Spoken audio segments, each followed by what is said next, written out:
शेतकऱ्यांकडनं पुढच्या 5 वर्षामध्ये विजेचं बिल घ्यायचं नाही हा जो आमचा निर्धार आहे तो कायम आहे, त्याच्यात कुठलाही बदल नाही आहे। आणि आपण सौर कृषी पंप योजना आणलेली आहे आणि अतिशय गतीने याचं काम सुरू केलेलं आहे। 9 लाख कृषी पंप आपल्याकडे आज उपलब्ध आहेत, 9 लाख टार्गेट। सभागृहातल्या सगळ्या सदस्यांना मी सांगतो, नवीन कनेक्शन, जुनं कनेक्शन बदलून आम्हाला ते द्या असं नका म्हणू, कारण त्याच्यावर एवढा पैसा खर्च केला। पण जो नवीन कनेक्शन आहे मागेल त्याला सौर पंप, पेड पेंडिंग वगैरे विषयच नाही, नो पेड पेंडिंग। तुम्ही मागितल्यानंतर 3 महिन्यामध्ये आम्ही कनेक्शन देऊ, काही नाही। सोलरचं हो, आणि याच्यामध्ये आज आपण जवळपास या ठिकाणी 2,36,186 पंपाचं त्या ठिकाणी फिटिंग देखील करून टाकलं।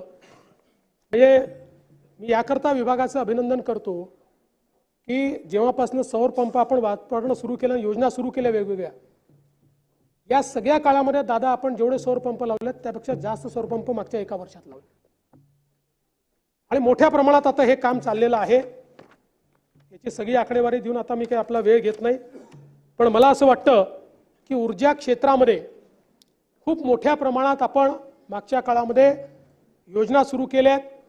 अगदी पंप स्टोरेज सारख्या ज्या योजना आहेत, म्हणजे मी केवळ आपल्यासमोर आकडेवारी मांडू इच्छितो की आज आपली स्थापित क्षमता ही साधारण 44,000 मेगावॅटची आहे आणि आपले जे करार झाले आहेत ते 54,000 मेगावॅटचे आहेत। त्यामुळे आपण साधारणपणे आपण जी ऊर्जा देतो या ऊर्जेमध्ये 16% अपारंपरिक आहे आणि 84% प्रदूषण करणारी पारंपरिक ऊर्जा आहे। 2030 साली हे जे प्रकल्प आपण हातात घेतले हे टप्प्याटप्प्याने पूर्ण होणार। 2030 साली महाराष्ट्रामध्ये 52% ऊर्जा ही अपारंपरिक स्रोतातली असेल, ग्रीन एनर्जी, आणि 48% ही पारंपरिक असेल। आपल्याला अर्थातच नेट झिरोकडे जायचं आहे, खूप मोठा मार्ग आहे आपल्या समोर, पण याच्याकडे आपण जाण्याची सुरुवात केलेली आहे। खरं म्हणजे भास्कररावनी विषय मांडला होता प्रधानमंत्री आवास योजनेच्या संदर्भात, शहरी आणि ग्रामीण याच्यातला।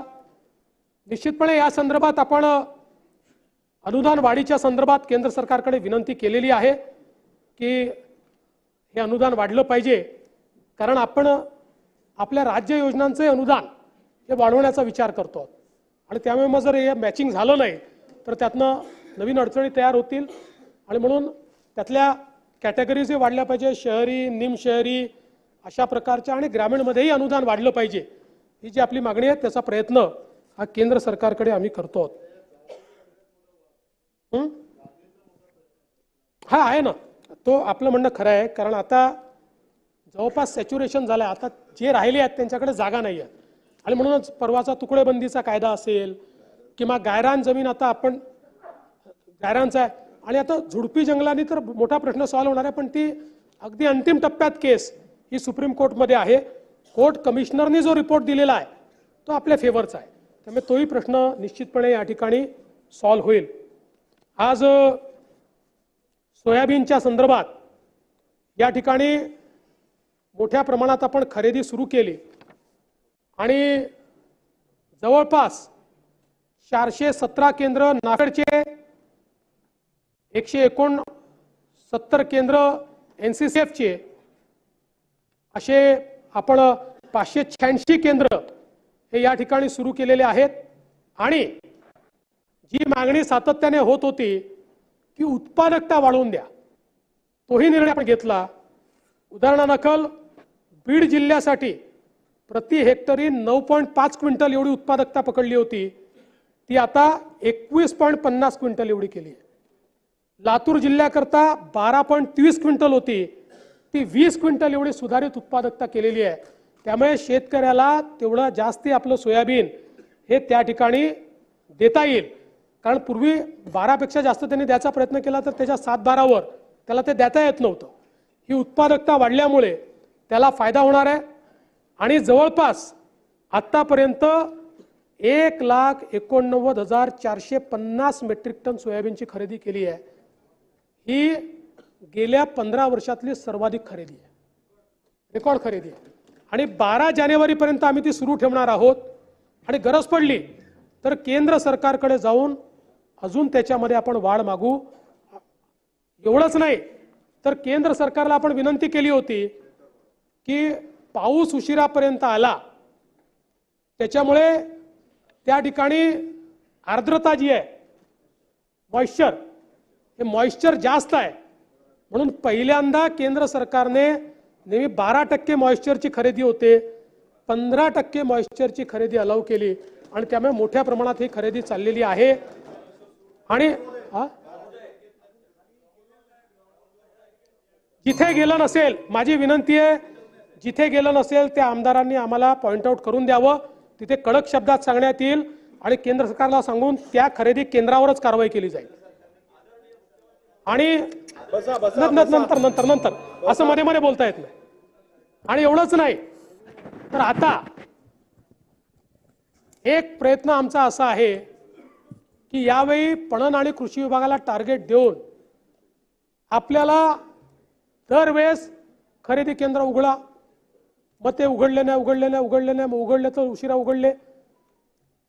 यामध्ये मध्य प्रदेशने चांगली व्यवस्था केली. स्मूथ खरेदी होण्याच्या संदर्भात खरेदी तर दरवर्षी करायचीच आहे आणि म्हणून या संदर्भात आम्ही प्रयत्न करतो की आपली खरेदीची पद्धत अधिक सुलभ कशी करता येईल.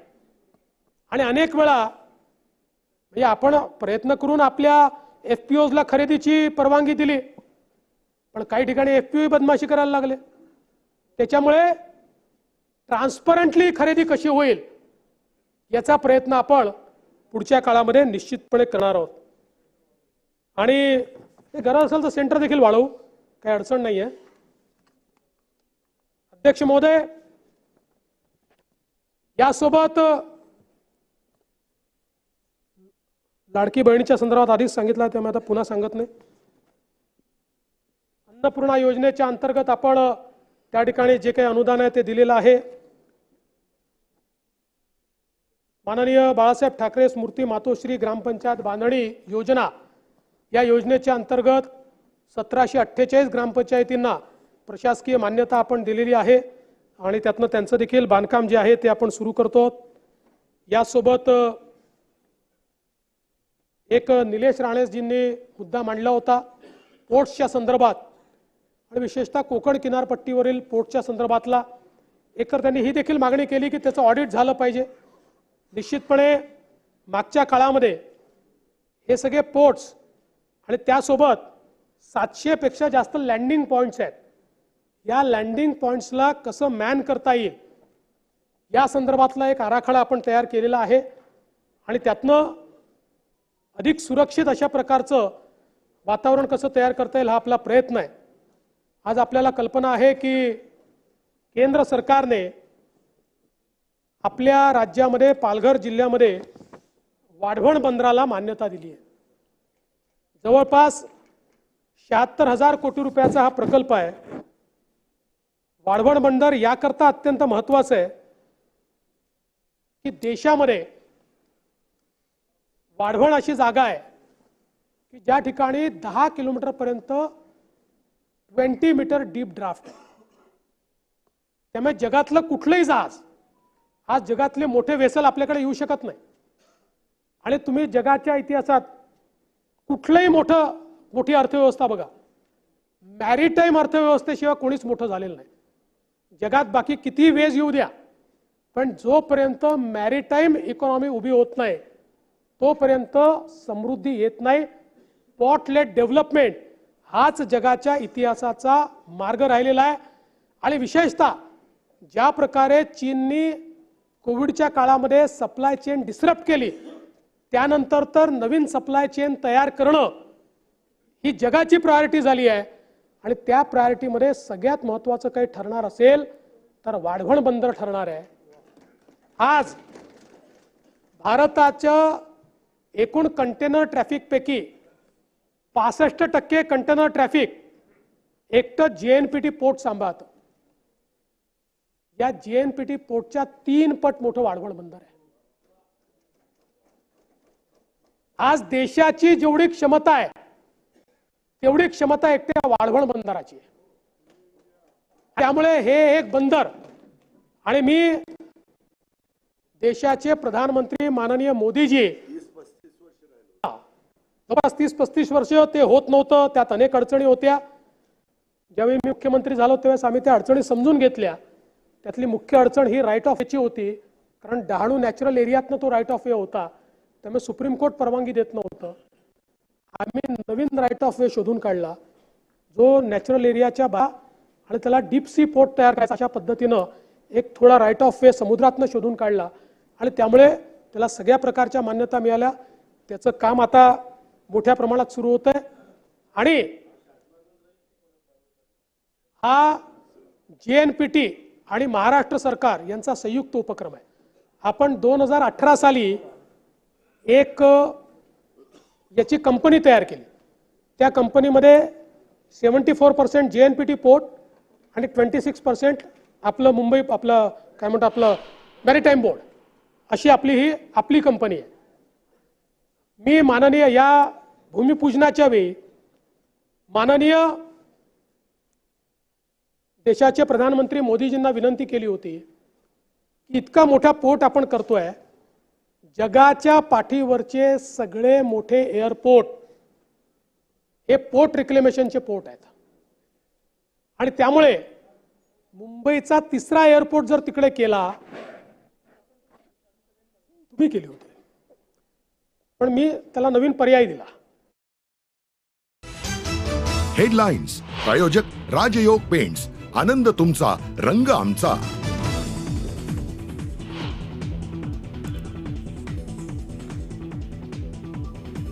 अजित पवार एक दिवस मुख्यमंत्री होतील, अजितदादांना त्यासाठी शुभेच्छा. विरोधकांच्या टीकेला मुख्यमंत्री फडणवीसांचं उत्तर.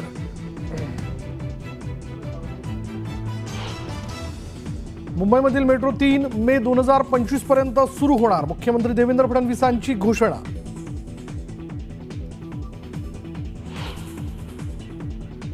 बीड आणि परभणीच्या मुद्द्यावर विधानसभेत चर्चा. वाल्मिक कराड सारख्या लोकांमुळे बीड जिल्ह्यात जातीय तेढ वाढल्याचा संदीप क्षीरसागर यांचा आरोप. बीडमधील गुन्ह्याचा मास्टरमाइंड वाल्मिक कराड, आज मुंडे असते तर कठोर कारवाई केली असती, रोहित पवारांचं विधान.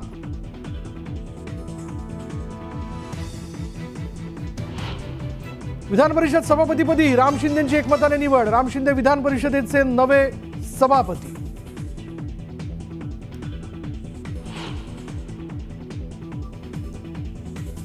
संघ परिवार आणि शिवसेनेचे विचार एकच, संघाच्या शाखेतूनच माझी सुरुवात, तर रेशीम बागेत आल्यावर ऊर्जा मिळते, संघाच्या बौद्धिकानंतर उपमुख्यमंत्री एकनाथ शिंदेंचं वक्तव्य.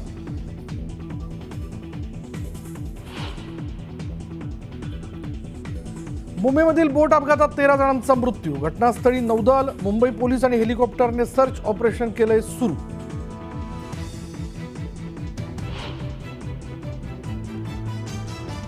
अपघात घडला त्यावेळेस बोटीत पुरेसे लाईफ जॅकेट नव्हते, बचावासाठीच्या कोणत्याही उपाय योजना नव्हत्या, दुर्घटनेतून बचावलेल्या प्रत्यक्षदर्शींनी दिली माहिती.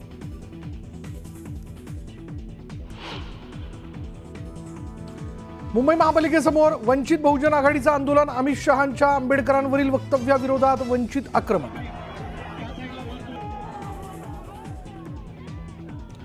अजित पवार एक दिवस राज्याचे मुख्यमंत्री होतील, त्यासाठी माझ्याकडून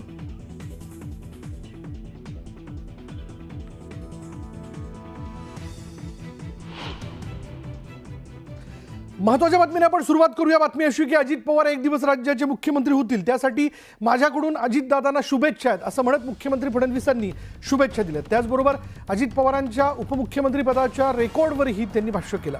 त्याचबरोबर अजित पवारांचं त्यांनी कौतुक केलं.